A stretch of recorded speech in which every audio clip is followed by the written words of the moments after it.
All right, this is our first episode. We're going to get started. Welcome. I'm Ben Vasquez Jr., and I got with me my dad. I'm Ben Vasquez Sr. How's everybody doing? That's right. Yes. Yes, sir. And welcome to the official first episode of the Benjamin Vasquez podcast.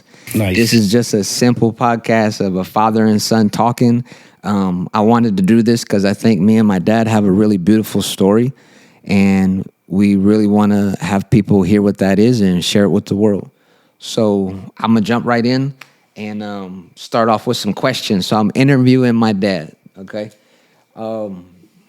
First thing is, you've told me a little bit about kind of my birth story, like, okay, when I was born that day.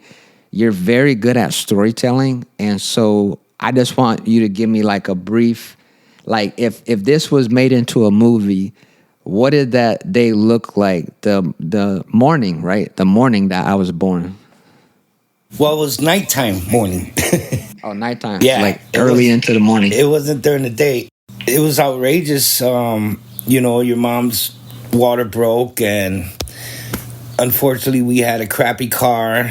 And so in the middle of winter, I had to get her in the car. The car broke down half the way, and I had to get her to the hospital, and it was really tough. Right. It was tough. We walked into the emergency, and they took her from me, and it was just an experience, my very first experience, because you were my first child.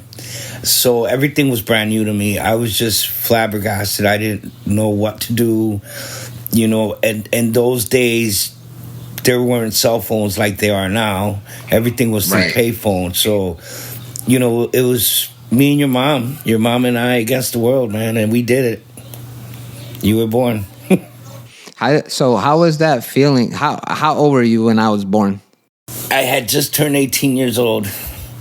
A young boy out there just living a wild life. And mom, how old is mom? She was 17, I believe, because we're not the same age. I don't quite remember. Okay. But your mom is a good mom. She was well raised, and she met a bad guy, a bad kid, so to speak, and it was just a interesting relationship. Sure. But when you came into this world, it was just like, wow, like, a part of me holding you. It was just, it's hard to put in words. It really is. Yeah. I've not had that experience in myself yet. I'm not a father yet. But I've held newborn babies. I've, as in a pastoral role, I've got to be in places where I was there when I got to hold someone's baby, and I've also just family-wise, like I've held babies when they were born, and that feeling was incredible. But then to see the dad of the actual child like be there, like, man, that's every person that I know that has gone through that experience has said it's probably the top memory or top feeling that they've had, like in their whole lifetime. You're gonna have so many cool events that happen, but to step into becoming a father is, I think, is one of the greatest roles that a man can have. Like you can be a husband, you can be a lot of things, but a father is a really special role to step into. And you were 18, so you were still, you were, by law, you weren't even a man yet. 21 is when you're an adult. And, they say we don't really start growing up, was like 25 years old or 20 something, when our brain doesn't really, so it's like men are a little bit slower growing up. At that point in my life, I myself thrown myself into becoming a man, if I wanted to be a responsible father. And it was not easy. It was tough. We were both in high school. Yeah. I believe I was at the end of my 11th grade, and it was really, really tough for your mom. It's just, her belly started getting bigger. She didn't want to get up sometimes, and I maybe most likely I looked up to God and said, she's got to follow through. I didn't want her to have any other way except graduating and trying to figure out what she wants out of life, considering we're that young having a baby. So I ended up dropping out and getting work. What was your first job? I believe I was an apprentice for an Italian guy named Carmen Stagnita. Okay. I learned how to do kitchen cabinets and countertops. Okay. My first official job was Burlington Coat Factory. Okay. And retail. So retail was like your first job. Yep, I got into that for a little while. It wasn't for me. I found out right away it wasn't for me. Me neither. As much as people say that I'm a people person, I think that I am, but to a certain extent, meaning out in public, I got the gift for gab for anybody. But when you're in retail and, you have to be, how you doing? And, I learned all my mannerism, but it's just really tough when you get somebody in your face and they're yelling at you and there's basically you can't really do nothing about it. But when I did the apprentice job, that was pretty fun because it was a skill, carpentry, and if I would have stuck with it, my whole entire life would have been different. So it's something that, like I always tell people, I live with no regrets, but I'm kidding myself because I live with a lot of regrets. I think I just forced myself in my mindset not to think of them. And that's probably one of the most biggest regrets I have in my life, because if I would have took that under my belt, only God knows where I would be at right now. So, might have owned your own business of it. You never know. I mean, you could have been part of it. Like, so much could have went. So much could have went towards a positive way. Instead, because the way I grew up at home, I never had that mindset from a dad or a father to tell me right from wrong, or to say don't do this or do this like this, or teach me stuff. I didn't have that to give to you. Right. So it's tough. And that's kind of where our story begins. I mean, it begins when I was born, but there's a unique thing to our story, which is the power of our story is not in you leaving, but in us being reunited. And so there's a portion of time in my life where you actually stepped out of my life, and I was actually raised by another man. So I had a father who came into my life that pretty much taught me everything I knew. And I reunited with you later. And so we definitely want to talk about this. My story, this part of my story has been shared all over the world. I've shared this story on stage on universities doing a TED Talk. I've shared this in front of thousands of people, shared this in high schools, jails. But to actually have you share it with me and have your side and your perspective is very special. And so I was about, what we'd say 6 years old, five years old, 6, where you stepped out of my life. And so tell me what that looked like why it happened, or if you know that, or what went from, okay, you were trying to hustle. Both you and my mom, very hard-working people.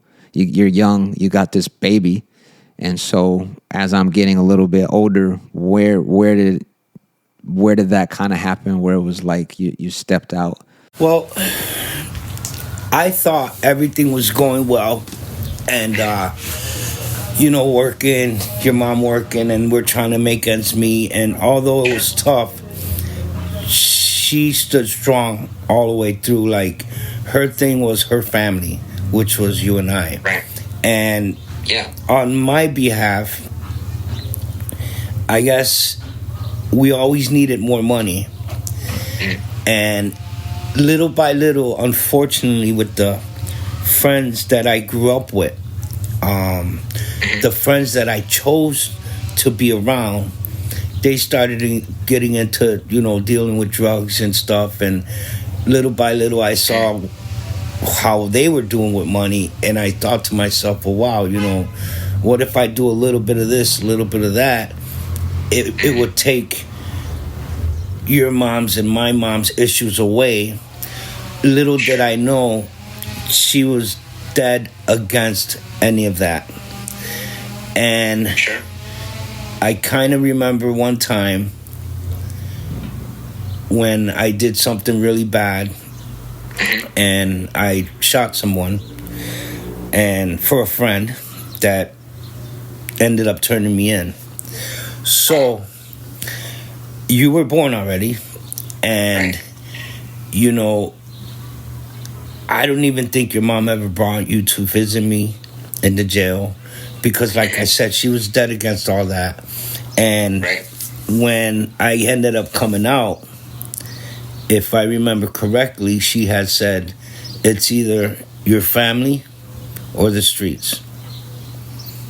Wow. And I chose the streets. And that would be the biggest regret I have to live with into my last breath. Choosing the streets, because knowingly how good of a girlfriend I had, I couldn't even put it in words on what came over me in my mindset to say, screw it. I like that money. And it let me tell you something. Hustling doesn't get you anywhere. It does not. It'll take you to prison, death, addiction, all of the above of the negatives. I chose it. I ran with it. Did I live good? Maybe in my mindset I was living good, but there was always an emptiness inside of me, which was you. And as the years went by, I knew about you. I knew all about you. Because you would always go see your aunt, and I would run into you once in a while at like one of your cousin's birthday party. But even then, I should have said, F that, give that up. Look, you're a little boy growing up and you're not doing nothing about it. So therefore, I think I want to say my ignorance to myself, my stupidity, my selfishness kept me going on the route that I was on. And there was times I would go to the Lilac Festival, see you breakdancing, you didn't even know I was there. Yeah. Those are memories that, I don't know, doesn't matter what I do, how much I drink, they'd never leave me. And it's just, I gotta say something real quick too. I have these, you can't even call them memories, because they're almost like quick flashbacks or quick moments that are like not even it's like a picture, like a mental picture, not a memory. And I believe that even though I didn't have no pictures of you really, I didn't really know from that age, from 6, 7, 8, all the way till I was about 15, I didn't really know what you looked like. I mean, I vaguely remembered you, and I know everyone said I looked like you, but I didn't know your face. I didn't really, if you would have approached me at 8 years old, 9 years old, 10, when we grew so much distance apart, I mean, 3, 4 years into me not seeing you, I might not have recognized you. I might have been like, yo, that's my dad, but I wouldn't have known. But I got to tell you that time at the Lilac Festival when I was breakdancing, I have this thing where I swear I looked up and I think I saw you standing there somewhere off to the distance. I think you had a black leather jacket on or something. Wow. And I feel like I saw you. I saw you. I saw you. And I just kind of looked. And because, I mean, it was a crowd. Because I always had a crowd. I was breakdancing. And we'll talk more about that some other time. But I think I saw you. And so when you say Lilac Festival, the two immediate memories or pictures I get is me dancing with my stepfather and all the shows we did, but also that I think I saw this man that was my dad there. And that wasn't the only place. I used to see you at Manhattan Square Park, like Seneca Park, like it was just wild, you know. That's crazy. I want to say one other thing. This is just kind of I'm a deep thinker, right? I process. And so this is something that I'm going to put in my book that I'm writing. And look at me plugging myself for my book. Yeah, buy that when it comes out, everybody. But support the brother. But I have another memory of you that, well, this was more of a vivid memory. And I think it's because it was like probably around the time when I saw you a few more times before you phased out of my life. I want you to know something I don't think I've ever told you. One of my childhood most favorite things to do, my childhood pastimes, is building igloos in the snow. Wow. Isn't that crazy? That's deep. And you know why? Because we did one. Because I remember a vivid memory of you building an igloo with me in the backyard in the snow. Mm-hmm. We're from upstate New York. You know, we get plenty of snow. And every single winter, I built those. While you were gone and you didn't hear about, you didn't see me, I didn't see you. Every single winter, I loved building them. Every year I build them bigger and better. I will get the neighborhood. I have like 5 homies over and we're all building like massive ones. We would build big hills in our backyard to sled down. Yeah. But there was something I'm calling this in my book. I'm still working on the titling of things, but I'm probably going to call it like a healthy imprint or like a fatherly imprint. Because, imprints, like when animals have imprints, right? A puppy imprints to a person. There's an imprint is like, okay, you're their dad for life, you're their parent, or you're their, parent figure.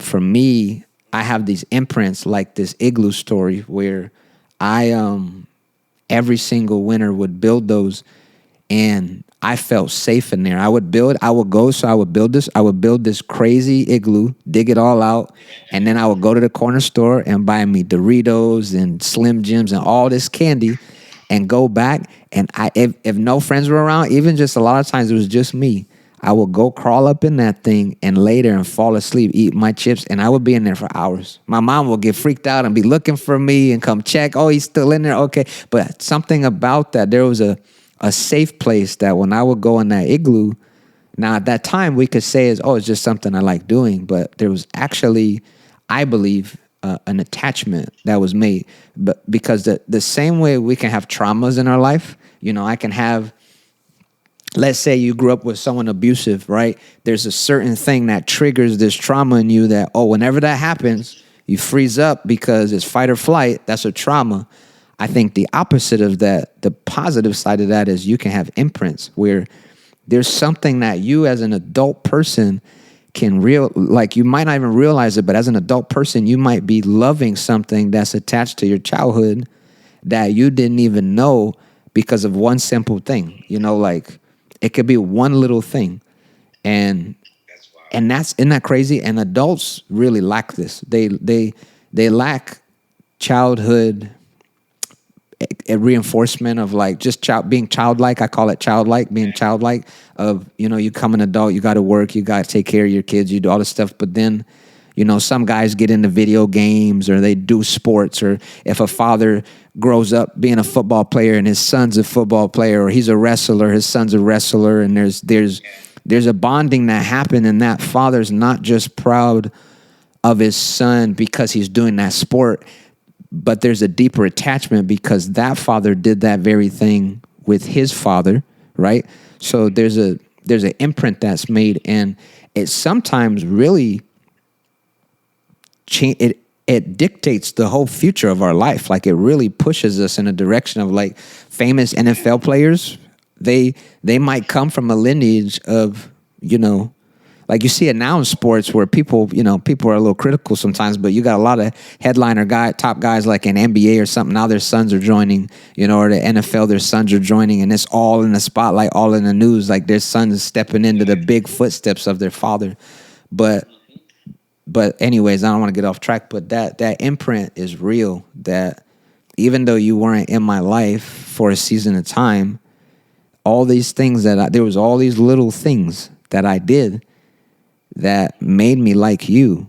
And even though you weren't there to raise me per se, I still was my father's son, and then I did have a stepfather who came into my life to really father me, and I became very much like him in my career in a lot of different ways because he made an imprint on me as well. And I'll just share briefly about that, but just James. I praise him every day. Yeah. You always have talked highly of him. R.I.P. Rest or I.H. Rest in heaven. But he passed away. But my father James, aka B-Boy Image, got me into breakdancing, and that was an imprint that forever changed my life. I still to this day, 35. I'm 35 years old, and I still breakdance. I started breakdancing in 1996, and I'm still going strong. And it was my career. It's been my life passion. It's taken me all over the world, and you've got to be a part of that and actually see all that stuff happen. But that first time I ever saw him breakdance, it's who doesn't think that is cool to freaking spin on your head and do backflips and do all this stuff? Like, I'm not a sports person. Like, I don't follow sports much at all. I'm not big into, I didn't play sports in high school really, a little bit of basketball, that was it, but I didn't really play any sports or have sports friends. Everything for me was breakdance. Everything. Traveling. My stepfather would throw us all in the back of the van and drive us to breakdance battles all over the country. We would go to Canada, we go to New York City all the time, and I was this little kid battling against grown men, and I was winning. A lot of the times, I was beating these grown men senselessly. I was beating them. I was good. I believe it. We'll close off this episode because it's just the intro. We're just getting warmed up. But this is going to be awesome. Yeah, let's close off this episode. We started with kind of my birth and a little bit of you leaving. You got vulnerable and shared a little bit. You got locked up, and I didn't really get to see you, and then you left. You left me at first purely out of the motive to actually try to be a provider, which is a huge role that fathers take on. It's probably one of their number. It's not just a role; it's an instinct. It's an instinct. Number one instinct of a man is to be a provider.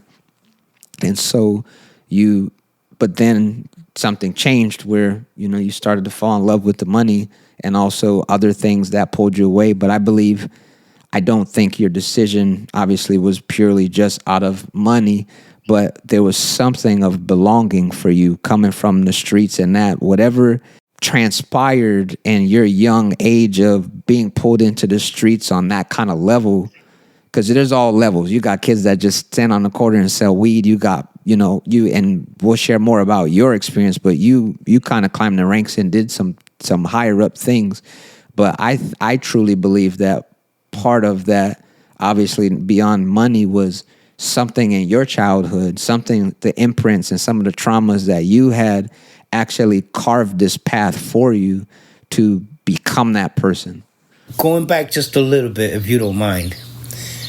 When I was born, my mother had a boyfriend. Actually, when he met my mom, my 3 siblings were born, and I was in her stomach. So, making a very long story short, and we can get back to that a couple episodes from now, but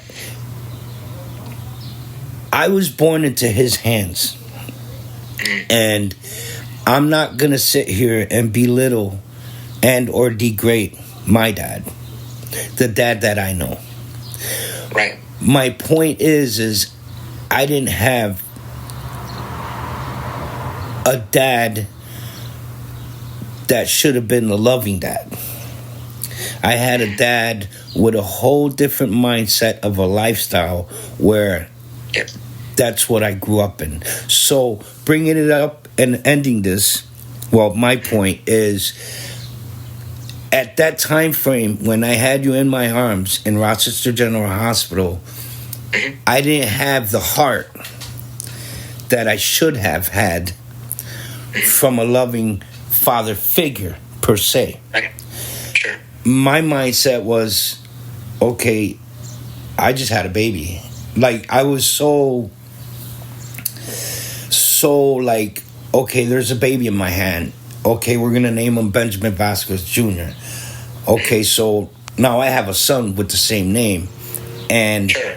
I didn't have that love from a father figure where once I put you in my arms, or once the doctor said here, it wasn't,